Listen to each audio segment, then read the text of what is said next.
peanut butter. Good afternoon. Thank you for joining us this afternoon. We can probably turn that down just a little bit. The very first thing today is a proclamation for Neighborhoods First. Who's going to come up to accept it? Jonathan?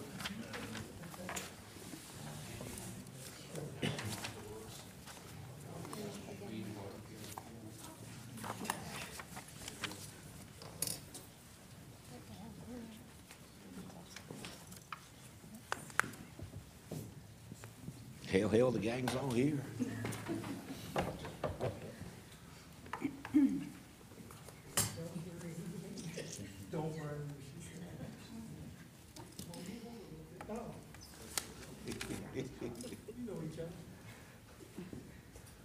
All right. Well, you know what? I want to say something first because I can remember, oh my gosh, a long, long time ago when Neighborhoods First was first implemented. And it was a great program back then. Continues to be a great program today. And we thank you for all that you do for the community, it's community-wide. And it's very important that we continue that and that we give Neighborhoods First all the support we can. And I think we try to do that. Without further ado, a proclamation for Neighborhoods First month, February 2019. Whereas the purpose of Neighborhoods First is to create a venue for neighborhood-based citizen groups to engage and collaborate with local government in community building and placemaking. And whereas Neighborhoods First provides an effective mechanism whereby the residents of Hagerstown, sharing common neighborhood identity, goals, and concerns, may form groups that are officially recognized by the city and work in partnership with the city to plan and implement neighborhood-based events and projects which contribute to the livability and the sustainability of their unique communities. And whereas February is the 22nd anniversary of the organization of the Neighborhoods First program, and whereas residents in neighborhoods throughout the city have formed Neighborhoods First groups, now therefore be it resolved that with the support of the City Council, I, Robert E. Birchie II, Mayor of the City of Hagerstown, Maryland, do hereby proclaim and recognize February 2019 to be Neighborhoods First month. Who's going to accept it? Somebody come and accept it. Wants to come to work. I do think that the city of Hagerstown is one of the few cities, I think, around close by that has a neighborhood program that shows how we can help as citizens to be a part of improving our communities, and I appreciate that. You know, part of her Neighborhoods First groups are about implementing projects and those kind of things, which we see all the time. But the other part is the part that doesn't cost any money. Exactly. The part of bringing neighborhoods together and communities together and people together, and to have the speakers a voice for the people. So we appreciate that very much, and we get a lot of great direction. So we'll continue to do that. So we can get a picture with everybody. Anybody else want to say anything? Jonathan, because you always have something to say. I do. I think the most appropriate thing to say is just thank you to our neighborhood groups. We have group leaders here tonight and all the members throughout the city. So they're the ones that do all the hard work, and it's greatly appreciated. And once again, thank you. Thank you. Thank you. There he is. You want to stand up here and get a picture, guys? I knew Larry was out there with the rookies somewhere with his camera. Great to see you in the city of Hagerstown.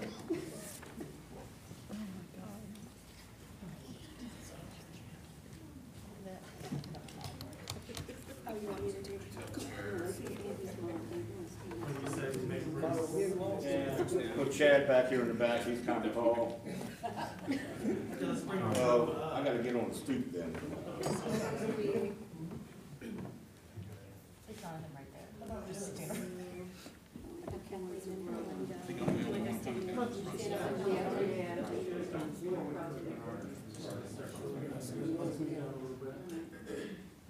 All right. Yeah, that's all that front. Yeah. There you go.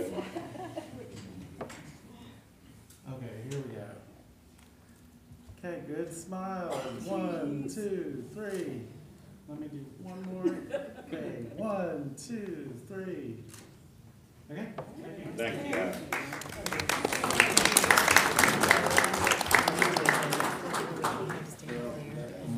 I haven't seen it.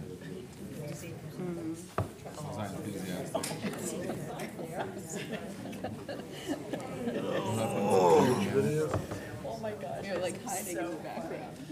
I just saw it this morning. I didn't see it.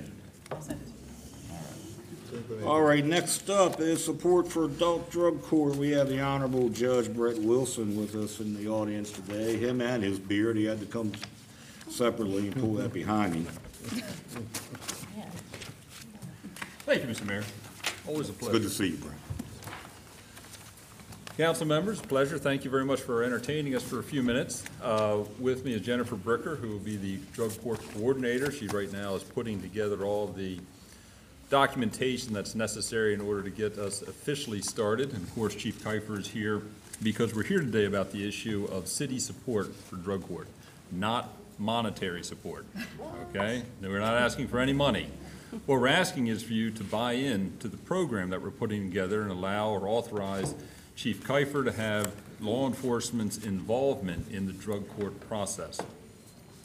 The drug court is right now on track, hopefully, to get application approval within the next month.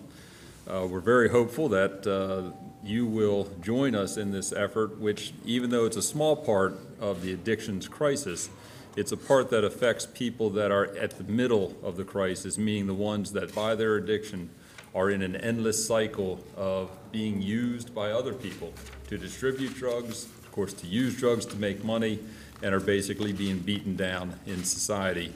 This may be their last chance out.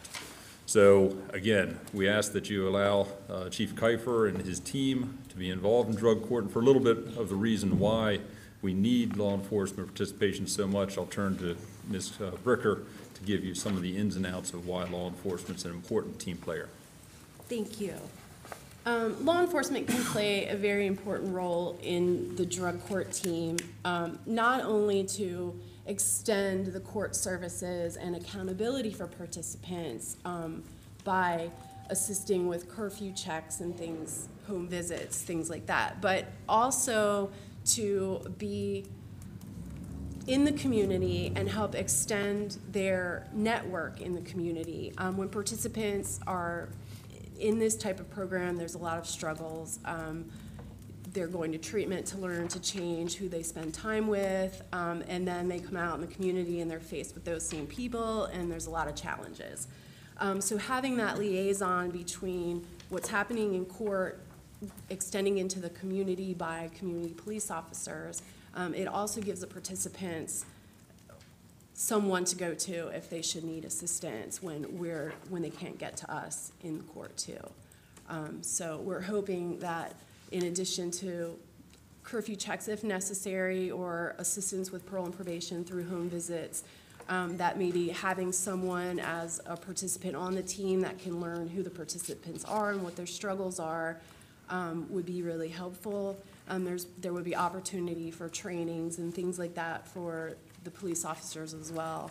Obviously, we understand it would be dependent upon manpower and funding that we would have for trainings, but any of that kind of support would be really helpful for both us and the participants. Chief. So for us, this is a no-brainer. This falls right in line with our community resource officer program, being in the community, touching and knowing these people. We're not really holding hands, but we become that parental figure in the community. Once they go into the court system and they get that there, we can follow through with that. We have our staff that know a lot of these people anyway, and they can keep checks on them and make sure that they're staying with the program, they're still doing what they're supposed to do from the court order from the drug court. We're already doing a similar program with juvenile pre-arrest diversion, and we're getting ready to start an adult version of the same thing, which is pre-adult drug court before they ever get into that system. So for us, this is a no-brainer. We have our community resource officers and some other staff that can step up for the initial stage of this, and once our staffing gets back up to speed here by the end of this year, it's not going to be an issue for us to follow through with this. This is a good program. We really want to be part of it. That's our request, Mr. Mayor. Any questions? Manpower-wise, though, we're okay, right? To do this now? Yeah. Yes, absolutely. Any questions, guys? No, I think we're all in support. Yeah. Thank you all very much. Oh, thank you all. Thank you. Okay. Anything we can do to find an alternative to locking people up long-term is. Well, the group that we're looking at would potentially be warehouse participants if we don't find a way for them to get out of their addiction and their criminal thinking. This provides an avenue for retreat from both that would ultimately keep them from simply taking up a cell because there's nothing else to be done at that point. Right. So those are the people we're targeting, nonviolent, long-term addicted offenders who have a chance to succeed with the right program, and we hope this will be the one.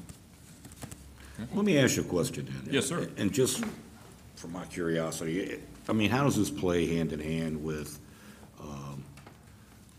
the Good Samaritan Act, where we don't charge people who are, you know, who we respond to for an overdose and things like that? Anybody who's there who may have drugs or drug paraphernalia on them. How does this, I It mean, really doesn't interact at all unless you had a participant who's already been accepted into the program, who then is in a situation where there's an overdose, then perhaps there could be crossover. Other than that, it really has no play into it, because what we're looking at is the person who has reoffended with a history of offenses, who is nonviolent but addicted, maybe opium, maybe cocaine, could be any of the addictive drugs. Well, all the drugs are addictive, could be any of them, who then is facing a 10 to 20-year sentence or door number 2. And that's what we're looking at. So this isn't the person that's at ground zero on an overdose where the police go in, the paramedics go in. We're looking at a person who's the next step, who's in the criminal system awaiting trial. And that's when we're going to try and take them out of the system and move them forward. So there could be some overlap, but it really is a different path altogether. well, the only way there'd be any overlap if we had the ability to actually charge somebody like that, and who's I see now your covered point. under the Good Samaritan. Well, except Good Samaritan doesn't necessarily protect felonious behavior. And the felons, really, the felonious behavior is what's going to lead you into drug court. Simple possession with a maximum year sentence isn't going to get you there. Drug court program, just in case you don't know, is a minimum 21 months. Okay, this is not 12 weeks of education and out again. This is 21 months of oversight, and only the stellar straight A student is going to get out 21 months. We don't anticipate anyone getting out 21 months, quite frankly, because there are going to be some little side steps here or there. We're going to work with them, keep them in the program. The goal is to keep them in the program, not to get them out. And then if it takes 24, 30 months, if they're willing to work, we're willing to help them. And that's how the program goes. So we're really, it's such a different path than the simple possession person that we believe it just won't overlap with that type of program. And just the other programs I was talking to you about, the LEAD program, which is law enforcement assisted diversion, would apply to those other cases you're talking about. And that's another pathway to get them into those programs on a different level prior to court. So we do have some other alternatives we're looking at for those situations you brought up. Good. Okay. Anything else, guys? Thank you very much. Thank you all very much. Thank you.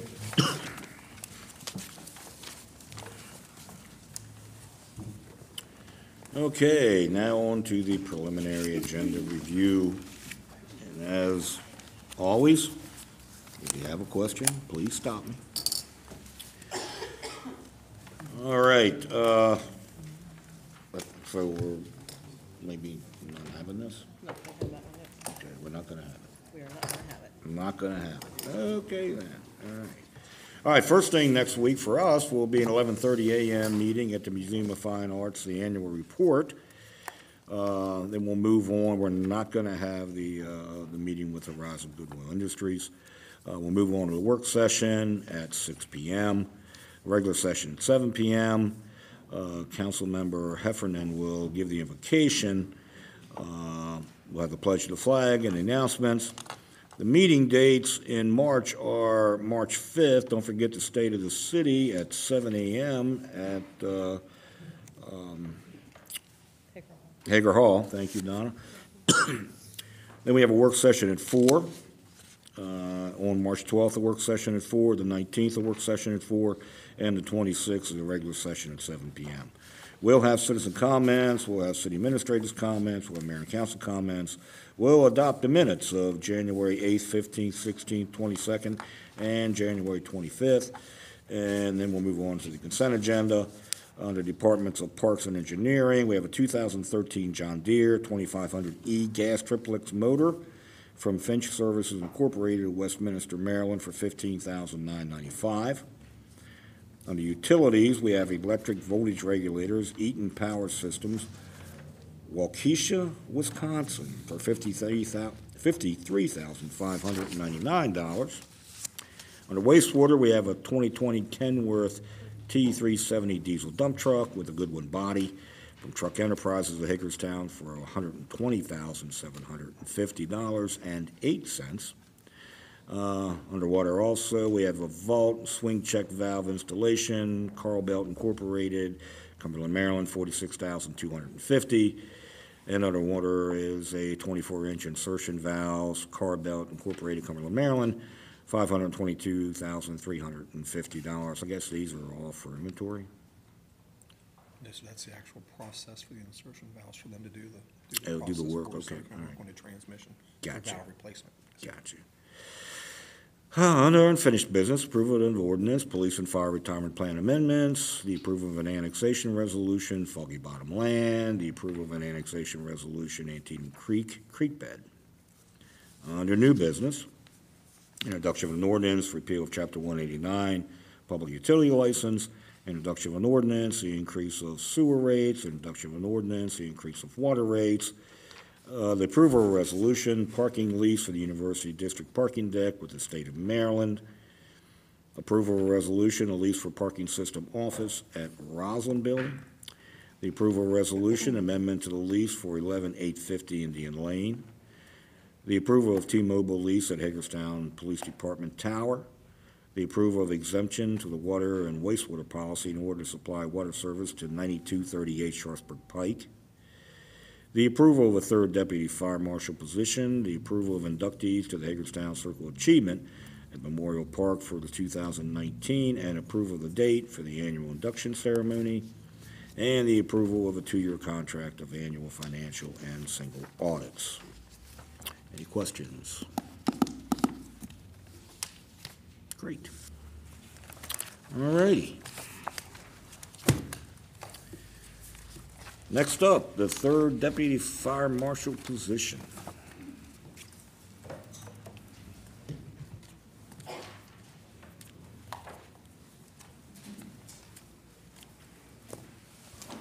Tonight, Chief Laura is out of the area, so we have Mark Kleck, Doug DeHaven, and Julie Statler is with us also for the fire department for discussion. Good afternoon. As the city administrator pointed out, Chief Laura is out in Lansing, Michigan, doing a cabin chassis review of our new pumper that's on order and expected delivery in August. So I'll just give you a brief overview, and then Doug and Julie are more spun up on this than I am, so they'll be here to answer any of the tough questions. But one of the primary goals of the Hagerstown Fire Department is to prevent the 911 call, and our first line of defense for that is our fire marshal and deputy fire marshals. Currently have one senior fire marshal, which is an FLSA exempt position, and 2 deputy fire marshals, which are not exempt and are members of the bargaining unit. Each currently work a 40-hour work week Monday through Friday, and rotating evenings and weekend on calls. Each is on call every 3 weeks. Additionally, the fire marshal conducts all new and existing construction plan reviews. And the new construction, along with the legacy building issues in the city, has increased the workload in the FM's office over the last several years. And the individual workload and the callback for all 3 positions is simply unsustainable for us as we move forward. So we reached a solution in term negotiations with the local in 2018. With that requires the addition of a third bargaining unit position, which will accomplish 3 things. It will expand the hours of the on-duty coverage from 12 hours a day, Monday through Friday, which we currently have, to 15 hours a day, Monday through Saturday, and then on-call coverage overnight and Sundays. It will return the fire marshal, Doug, back to a true FLSA exempt position of 40 hours a week and will free him up to manage the operation of the fire marshal's office. And it will also increase our ability for the fire marshals to perform the essential functions that will enhance the ISO ratings for the city, which will provide financial benefit to our property owners and businesses. The approval is time sensitive. The selected candidate from within the fire department, we would like to have enrolled in the police academy, the HPD Police Academy, scheduled to begin April 1st of 2019. Any questions?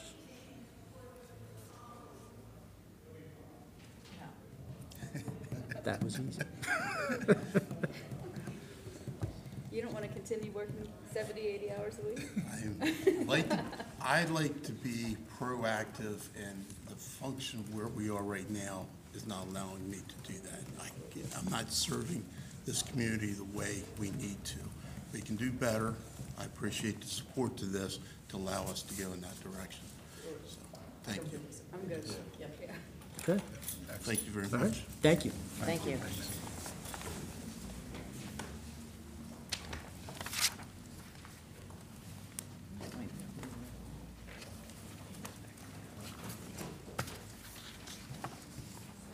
I went pretty fast. I think get to ask a question. It's okay.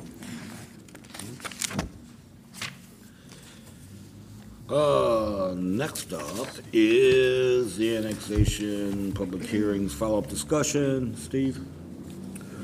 Okay, to follow up on your public hearing, you left the record open for 15 days. Subsequent to that, the Board of County Commissioners had a follow-up meeting on the zoning issue. The net result of that was that they did not provide express approval of the zoning at that time. The desire was articulated by Mr. Klein, the president, for the city administrator and the county administrator to get together and formulate some sort of plan that is mutually agreeable to both sides as far as the infrastructure there. We did receive a follow-up letter, which you do have a copy of. I provided to you prior to the meeting. Also, I included a copy of the letter from the Maryland Office of Planning regarding their comments on the proposed annexation, and it's their viewpoint that the zoning between our IMU and this county's ORI are substantially the same. The public hearing that we had, Mr. Dibelbis represented Munis and registered objection to the annexation. There was also representatives from the county weighing in on the issue of the city taking over county infrastructure, and then also one member of the general public provided comment. And that's where we are at this time.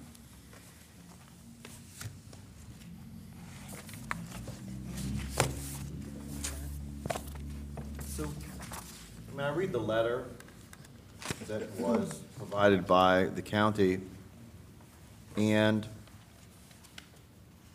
in the letter it refers to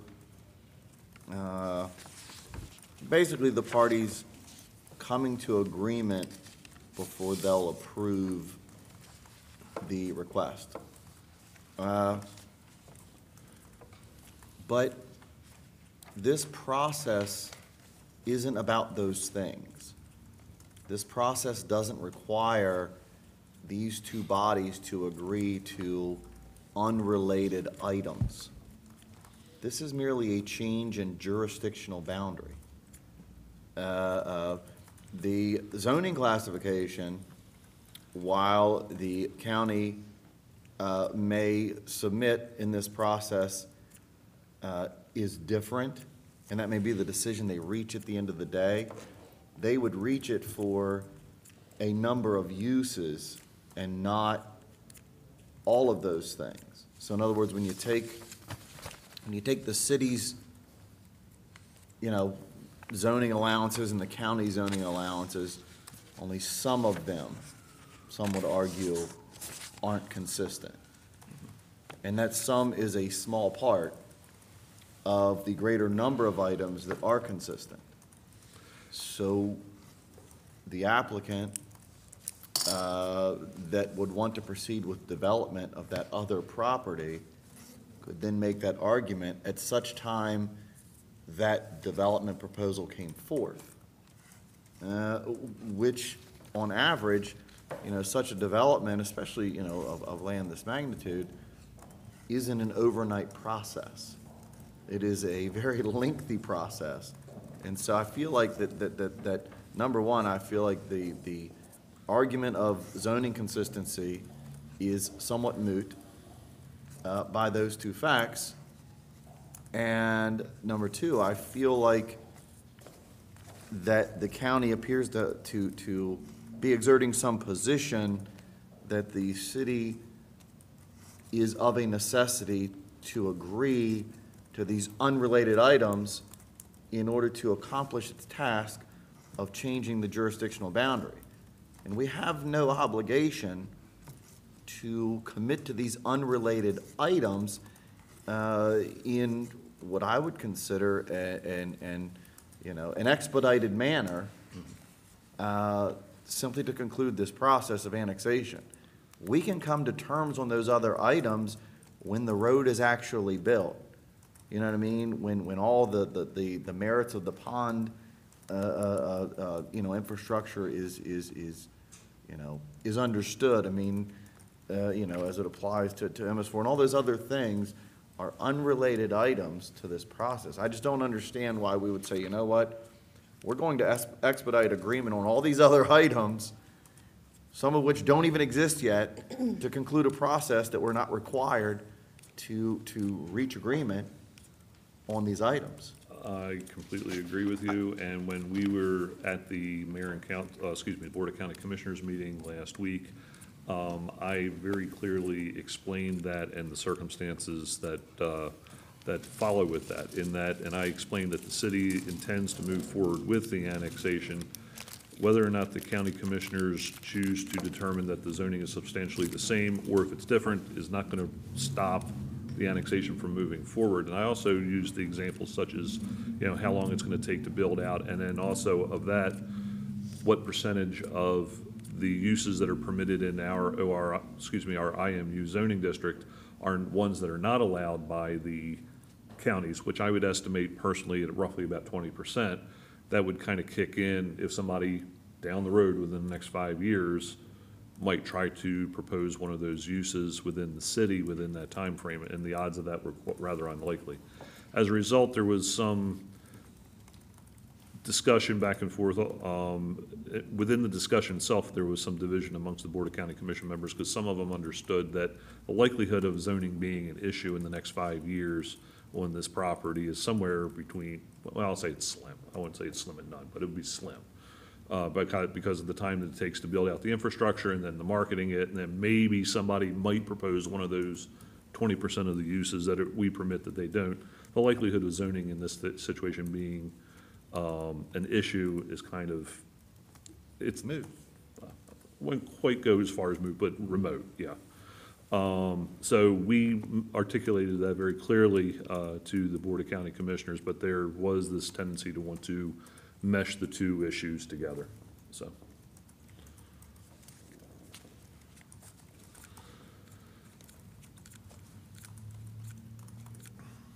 And originally, the topic of the sharing of the responsibility for the professional boulevard was one of the first topics that the county administrator and I had on our laundry list for discussion. Once we got together, decided we could move forward is when we were going to have staff level discussion.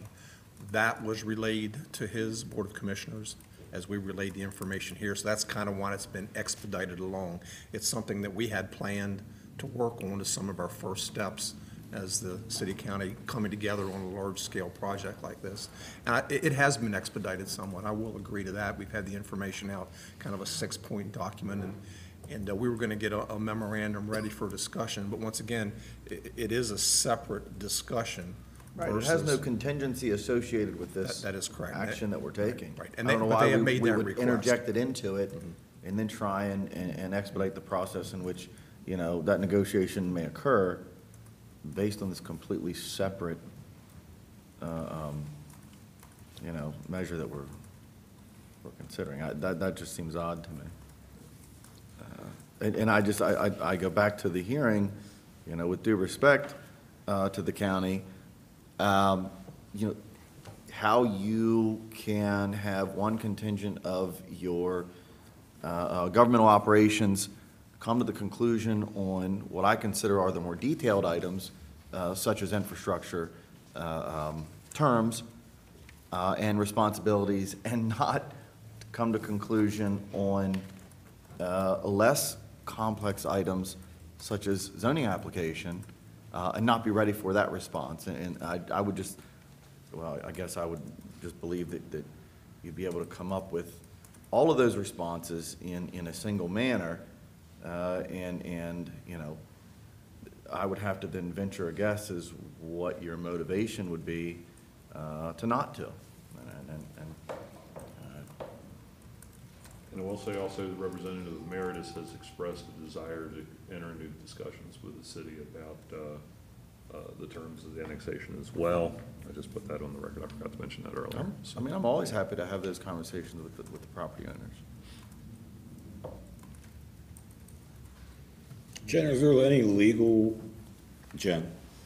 is there any legal ramifications to push off the resolution, like, for 2 weeks and adopt it in a special session? Opposed to that.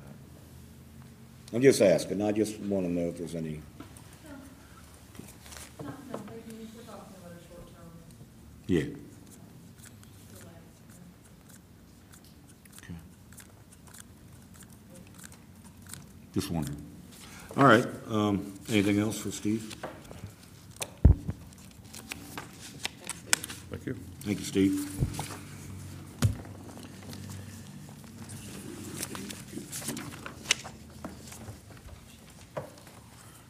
Water and wastewater 5-year rate plan.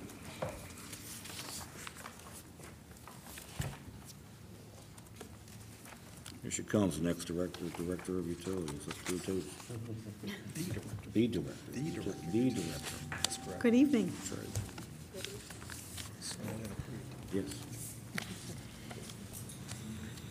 Mike and I brought this information to the mayor and council back in November, initially letting you know that we were working on updating our model. Our model actually was originally developed in 2005, and we've maintained the integrity of that model over time. All of the differentials have remained the same between inside, outside. We still do an inclining tier for residential customers, a declining tier for non-residential customers, and we've maintained the 16% discount for our wholesale customers. So we've maintained the integrity of the model that was originally developed. We are proposing in this rate plan, once again, it's a 5-year plan like we've done in previous years. We're looking at a 3% increase each year for water and a 2% increase each year for wastewater.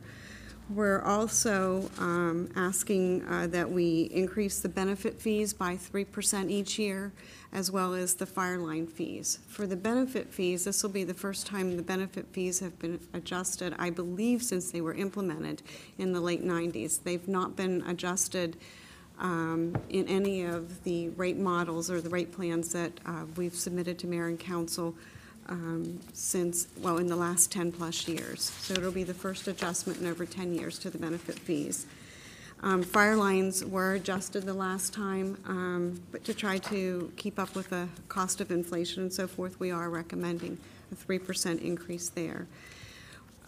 For residential customers, kind of what it boils down to, assuming a 14,000 gallons per quarter usage is about 92 cents a quarter for inside residential customers, and for outside about $1.80 per quarter for the first year of the plan. And of course, you know, each year it'll go up a little bit more. Mm-hmm. I think that's important. I'm looking at it, CJ. Because what gets heard is like the 3% and the 2%.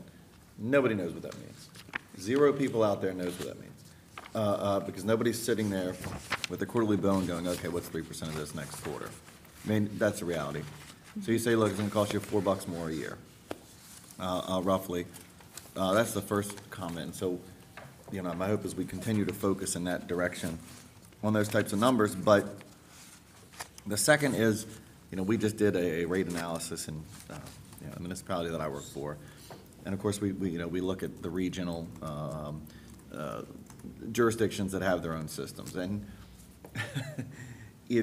I mean, I should give you guys that chart because it is astronomically lower, probably at minimum a half to at least 4 times lower than the other 16 different jurisdictions in the region that I look at. And, you know, there were some jurisdictions where over the last 7 years, you know, rate increases were anywhere from about 50 to about 200% jumps. And yours are about 10% jumps in real raw numbers. And so, you know, and by far, like I said, it's the lowest competitive rate. I mean, compared to other jurisdictions, you're literally just giving the water away. And so, you know, I would hope that those are the types of things we have in that conversation, you know, when we talk about rate adjustments to that utility. It's amazing. Can you say that number again? You said it was 98, how many cents? 92 cents. 92 cents A quarter. for inside quarterly and $1.80 for outside quarterly. So And $4 a year on average. yes, and I guess, to me, to make that number a little more meaningful, right now, it's $1.62 per 1,000 gallons of water for an inside customer, and it's gonna go to $1.67 per 1,000 gallons. And you're one of the only jurisdictions left that does a declining tiered rate. Yeah, we do. I mean, that's For commercial, unheard of. yeah, All right, for. that's unheard of anymore. Yeah. It's unheard of. We do maintain the inclining for residential, as, you know, to encourage conservation, but for non-residential, we do a declining to encourage business. There is a reason that the commercial water hauling trucks from this community are seen in neighboring counties all the time. I mean, they can buy the water at 4 times cheaper, you know, delivered 50 miles further. I mean, it's that much of a difference. Good job. Thank you. So basically, to keep the rates low, though, we're consuming our cash balance year over year in order to keep the rates down. In the water fund, we are. Yeah. In the wastewater fund, we are maintaining that fund balance. But that being said, we've taken, part of what goes into that is the CIP and the debt service. So, you know, we were very conservative on our approach with Edgemont and those costs, because if you remember, when we came to the mayor and council looking for approval to continue to move forward, there was about a 40 to 50% contingency built in that price from Hazen and Sawyer. So the rate model doesn't assume that we're going to spend 100% of that contingency. So it's a little bit conservative that way. It is a 5-year rate model, and, you know, looking at the timing of Edgemont, you know, with delays in approvals from MDE on the studies and the preliminary design, we know that project's a little bit delayed too. If we find out that all of those contingencies are necessary, we can always come back to the mayor and council and say, hey, we encountered this and we could adjust it. In fact, kind of forecasting that question just a little bit, I ran some numbers to look at, because what's recommended is about 25%. And if we were to do 3% the first year, 4% the second, and 5% the next 3, we would maintain 25% of our operating cash. So I think with good financial management of the water fund, that we won't draw our cash down as far as it appears, as much as it looks like it will. And really, you know, at a little over $6 million, that's about 50% of our operating. So we could go down to 3 to 3.5 million and still be okay. So I think we're in pretty good shape that way. And that is still just our unrestricted cash. We still have Yes. millions of dollars in restricted cash Right. in the fund. Yes, that's correct. That is our unrestricted cash. I was just curious, too, in fiscal '23, it looks like that's where the big drawdown of the cash balance happens. Is that something with Edgemont? Yes. Okay. Yeah. And then it'll pick back up again in '24? Okay. And we do, we work with Municipal Financial Services, and we provide them our audited numbers each year, and they update the model. So when we're preparing our budget, we're paying attention to where we were, where we're at, and where it looks like we're going in the process of preparing our budget by, keeping the model current. Great. Fantastic job. Thank you.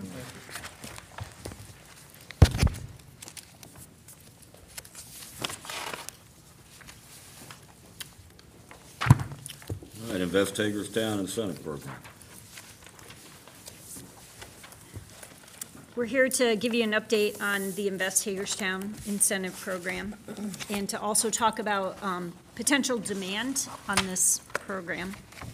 And to take you back a little bit to 2013 with the original Invest Hagerstown program and give you some statistics.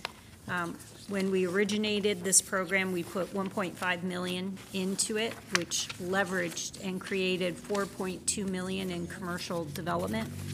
There was also $300,000 within that $1.5 million for residency and homeownership initiatives. And we supported 31 homeowners, 7 downtown and 24 citywide. And we also supported a residency renters component with 18 customers served for that. So a total of 49 customers on the homeownership and residency initiatives. So in August of this past year, we replenished this program with an approved total of $804,000 for these incentives. After $250,000 to an initial commitment for the current year, there was a balance of $550,000 broken down into 4 components. And our current balances for the first 2 components, city center and citywide redevelopment grants, we have committed each of those allocations, so we have 0 balance. For the homeownership grant program, we have a balance of $52,500.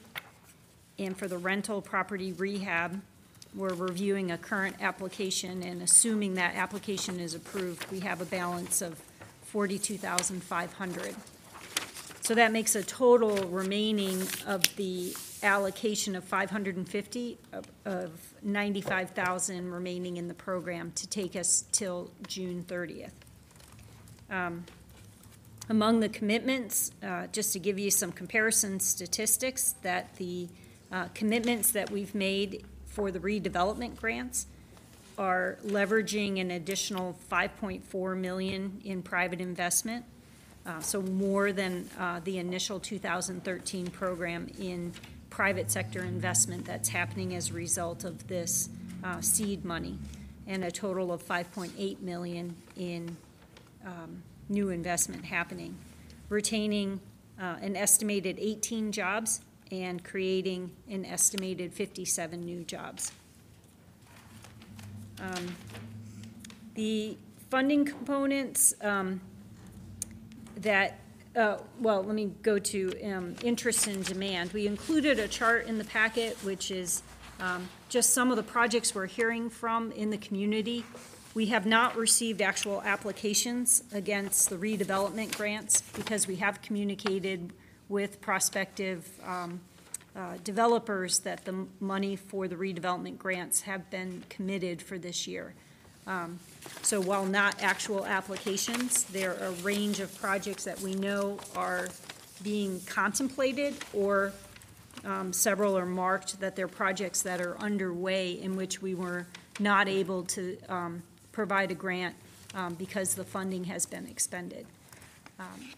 In the fiscal year 20 budget, it's anticipated, Michelle, correct me if I'm wrong, $800,000 being put back into the program for the fiscal year '20 budget.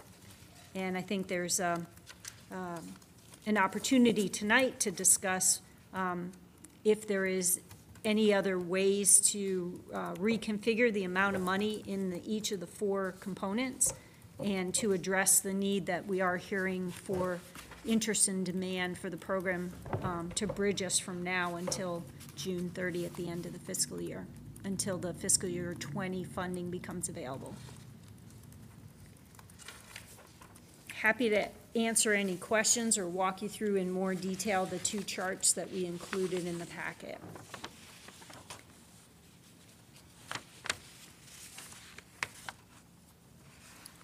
So you were asking, is there any interest in trying to add additional monies to bridge the program until next fiscal year budget? Correct.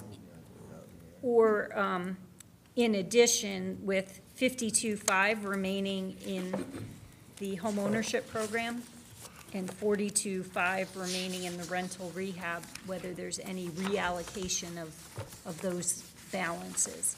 Of the 95,000. The 95,000. So you're just looking for us to provide direction on reallocation of monies?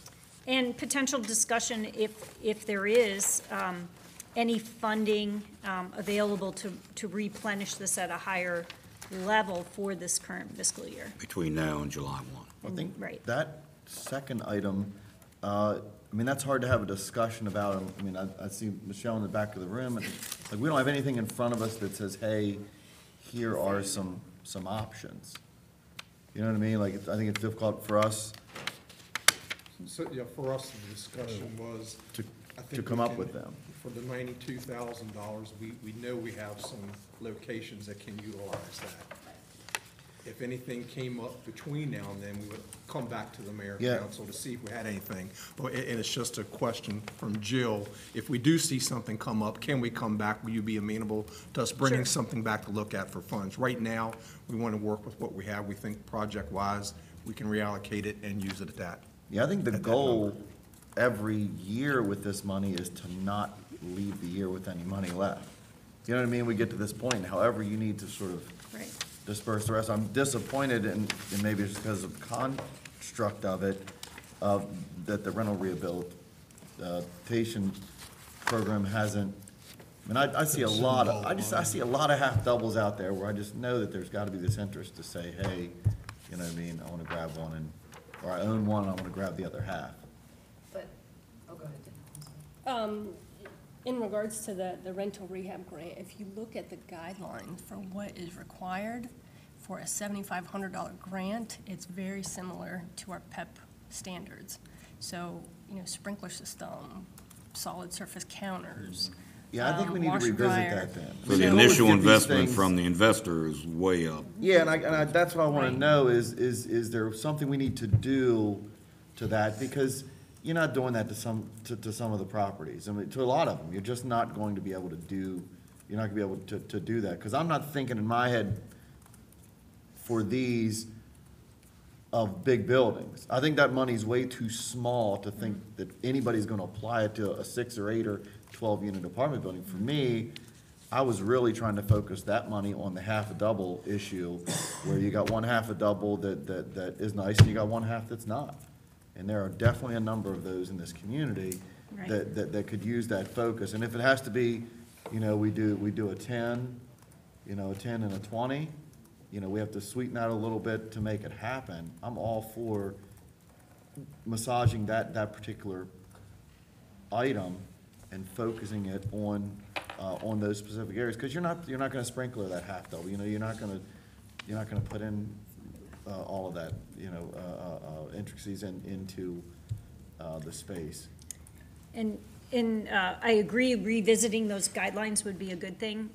We wanted it something to be a little bit more than paint and carpet, so, but where the balance is, that it I'm isn't. fine with paint and carpet. Some of If these people neighborhoods in could there. really Okay. use paint and carpet. Okay, New vinyl siding. You know what I mean? To get the space where somebody living in the other half doesn't look at it and go, man, I can't believe I'm tied to this. So like hearing that- some feedback like and that I helps guess us to go maybe I'm just being back. too honest about that, because, you know, I drove, you know, and Concentrate on exterior, then? I think whatever it takes to, you know, and please, public, don't take this wrong, but I drove down, I think it was McDowell, over the weekend, and there were definitely a couple of places along there where I was like, man, you know, you got half doubles here, and you can see one's lived in and one is not, and I just, you know, or one's been fixed up in one way and one's not, and those are the things that I envision in my head, being able to give these prospective landlords out there the ability to say, hey, you know, I can scoop this place up, you know, city's gonna give me 10, I'll put in 20 or whatever. Whatever mixture that number has to be, I'd love to hear from the Landlords Association or the rental folks to say, you know, here's what you're really gonna need to kick into the kitty, so to speak, to get us to jump on something like that. That's what I envision. Well, and I'm also curious as to how it's being marketed to, that these funds are available in those two categories. Because a realtor is not controlling the money, it's the lenders. So are we advertising this to the lenders because people are going outside of the county to get, you know, money? It's not just the local banks. I think that's kind of part of it. It's not just the realtor shows the house and doesn't think about the incentives that go along with being able to fix that up. I'm also kind of interested in how long the process takes once the application, you know, between now and July. If we reallocate these funds, is that enough time to, you know, get that all approved and ready to move in or, you know, move forward? If you move the funding from the homeownership grant and the rental rehab grant into, say, citywide, you know, if we could do 4 $25,000 grants, that will move by June 30th. And that's I'm fine. fine Yeah, with yeah. that. And I think that we should revisit the conversation of what they look like going into next year, the requirements. Sure, the 4 components. Well, for me, yeah, the apartments definitely. Yeah, absolutely, but I'm fine with the money that's there, just get rid of it. Would you be willing to, next fiscal year, instead of having these 4 buckets, to have one pot of funding that our department would have the ability to approve a 25,000 or a 250,000, so we're not restricted to 4 I would buckets? not. And I only say that because, you know, when I embarked on this process, you know, I felt like the message that I sent out, and this is just me speaking, was we're going to try and sort of fix all ships by taking a little more tax money from all types of properties, commercial and rental and home ownership, you know what I mean? And so I felt like there should be some mechanism where these various entities get to see a sort of protected, at least a protected level of measure of return on that investment. And if it all goes, you know, the 6 big projects come in and they, you know, just gobble it all up, then, you know, then the homeowners in these neighborhoods where they see 2 or 3 houses sitting around not moving are going, well, that was great for shopping center X, but that hasn't changed the dynamic of these homes in my neighborhood. I felt like there has to be a mechanism to make sure all these different parts get at least some part of the investment.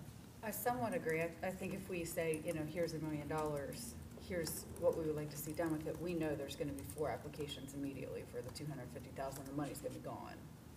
That's just in my opinion what would I think happen. we Not oughta- that that's a bad thing, but it also kind of defeats the purpose of the smaller businesses and homeownership as well. Yeah, I think that's huge. I think we ought to keep the 4 categories and do like we're doing right now. Next year, at this time, after the first year, 6 months is going by, reevaluate where we are with the fund balances and then go from there. You got it there. Right. Yeah, not wait till the end of February to come in soon. So you want us to revisit the guidelines for the rental rehab? I definitely want. I think maybe For they're a fiscal little, year 20. maybe they're a little strict for 20, yeah. For fiscal year So we can act in 2020, yeah. Same thing true with the Fiscal year homeownership grant, why hasn't that been, I'm just curious. I think it's a season on homeownership, and I would anticipate that we may have 1 or 2 springtime applications for this program. So you can either zero it all out and move it into the citywide redevelopment, or you may hold back 7,500 or 15,000, or give us the flexibility between the two. At this point, I'd cut 50 out for additional commercial, at least give you 225. You can revisit it if you get to April and say, okay. I understand. Well, I'm just trying to come up with a number that at least protects some of that spring season where buyers are gonna be looking and saying, hey, like you said, I just would hate for it all to be eaten up. And then, I remember the first time we did the program, and people came in 9 months in and said, well, I was told, there's money in this program, and there's not, because it had all been gone. I'd hate for them to get to that point, you know what I mean, in April, and go, well, now I gotta wait till July. And under this specific invest program that has the 800,000, yes, homeownership is a portion of it, but also, Joe, just as a step back and further, we did do other home ownership grants that we were able to do because we secured state funding to pass through. Correct. So we did continue to do and grow home ownership, and there's been other home ownership activity. It's just that the only thing shown on this chart is specifically related to the Invest Hagerstown funding portion. And then aside from this, I guess clarification too, before we go back, because as a member of the committee, and probably other members of the committee are going to want to make sure, we're not looking to go retroactive. It's going to be on projects that are new and forwards, correct? Right. Yes. Correct. Yeah. And I think that's an important part of delivering incentives. There should be a bit of a test of, but for this money, would the project have moved forward elsewise? So I think what we want is projects that need the grant money to give it a little push. So of the 95,000, we're saying we're redirecting. Whatever you need to redirect. I'm fine with 95,000. All 95? With 95,000. You're gonna put that in Okay. citywide? Okay, and leave 0 for home ownership. Is what Put it, let's look at it this way. You have $95,000, okay? Say it's just- Although I was assured there was probably some more that we could delve into if we need to. But you have 95 currently. Right. And that 95, if you have someone who comes in on a home ownership or something like that and is looking for some grant money, then use it for that. Right. Or use it for the projects that come in that need, that are moving ahead right now and not having to wait till July 1. Gotcha. Your discretion. Yeah. It's basically, you put it in the big bucket you were asking Yeah. about, yeah. And then these projects would. So we need to have be- 4 categories and a big bucket.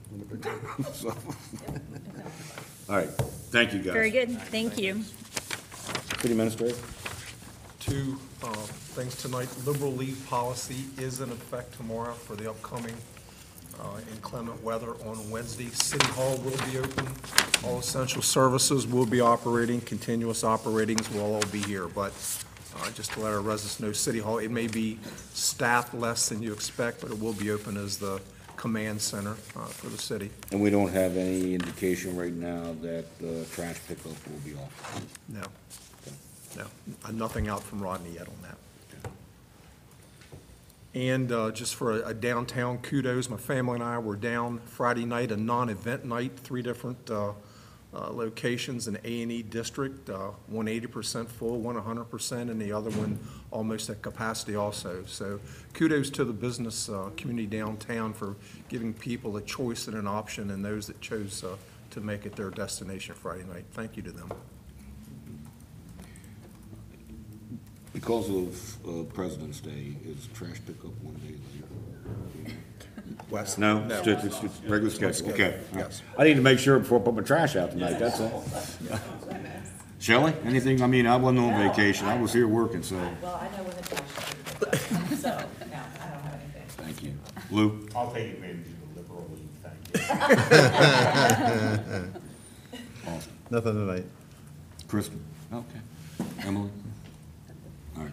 Cool.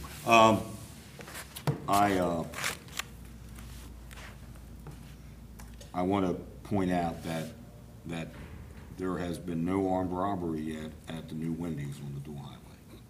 So, you know, there was a poll out there trying to figure out when that first one was going to happen.